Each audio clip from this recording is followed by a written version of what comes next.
Next जो है वो डेफिनेशन लिस्ट के हवाले से हम बात करेंगे। यहाँ से हमने इसको लिख देना है डेफिनेशन लिस्ट।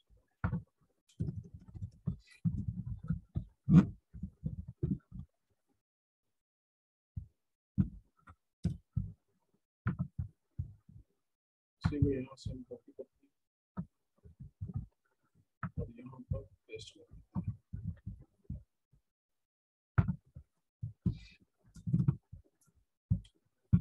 और ये सारी आइटम्स हम यहाँ से इसको रिमूव कर देंगे और इसकी जगह पर हम डेफिनेशन हमने मिसाल के तौर पर हम कहते हैं जी कि हम लिखना चाहते हैं जो हमारे टैग्स हैं HTML वगैरह हो गई हैं, इनके मैं डेफिनेशन लिखना चाहता हूँ, CSS हो गई है या कुछ भी है, तो मैं इनके कुछ डेफिनेशन बनाना चाहता हूँ। तो मैं जो है वो आप बना सकते हैं उसके। फॉर एग्जांपल यहाँ लिखता हूँ मैं DL।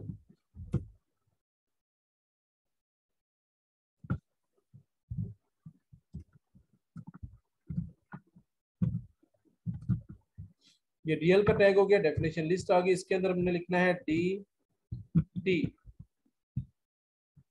अब DT जो है ये हमें डिफाइन करेगा कि I am the definition term. जो भी उसको डिफाइन करने के लिए होगा कि यहाँ से हमने लिख दिया फॉर एग्जांपल HTML। आगे जो है वो बता रहा है कि DD जो है वो डिस्क्राइब्स द टर्म, डिस्क्राइब कर रहा है HTML। For example hyper text markup language. इसको सेव करें। डेफिनेशन टर्म्स जो है वो यहाँ से हम ओपन कर लेते हैं इसको।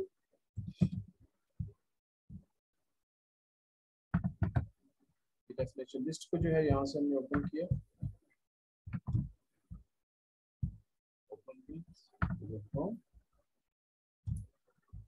सो ये देखिए यहाँ से कि ये आपका HTML आ गया और ये इसने डेफिनेशन आ गई। तो इस तरह से आपने बाकी जो है वो भी आपने कर लेने हैं।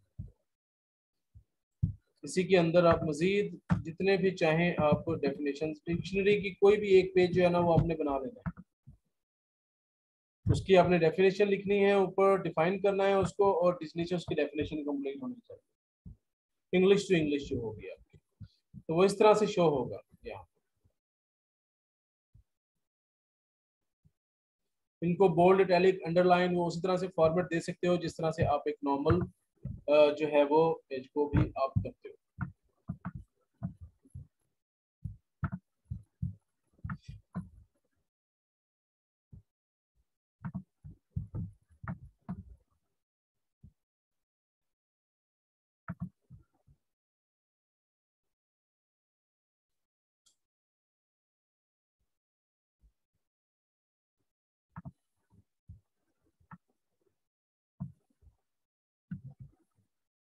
आज जो है वो ये लिस्ट के हवाले से जो है ना ये आप करें कंप्लीट जो वर्क होगा।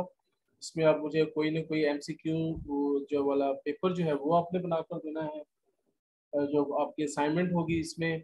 और इसमें जो डेफिनेशन लिस्ट में जो होगा वो आपने ऑर्डर लिस्ट में और अनऑर्डर लिस्ट में आपने कोई भी जो है वो क्वेश्चंस वगैरह बना दें, और या आप लिस्ट सिंपल बना दें। आप उसको जो है किसी भी चीज़ों की बना दें या कंट्रीज के बना दें या कुछ भी जो है वो डिफरेंट जो है ना वो टाइप्स के नाम बना दें, बुक्स के नाम बना दें, सब्जेक्ट बना दें।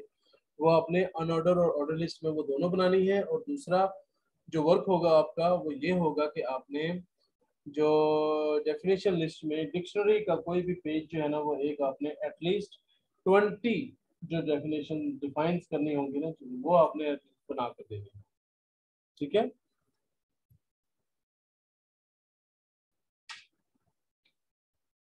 तो इसमें भी वो फॉन्ट वगैरह वो चीज़ें बना सकते हैं, फॉन्ट वगैरह इसकी बना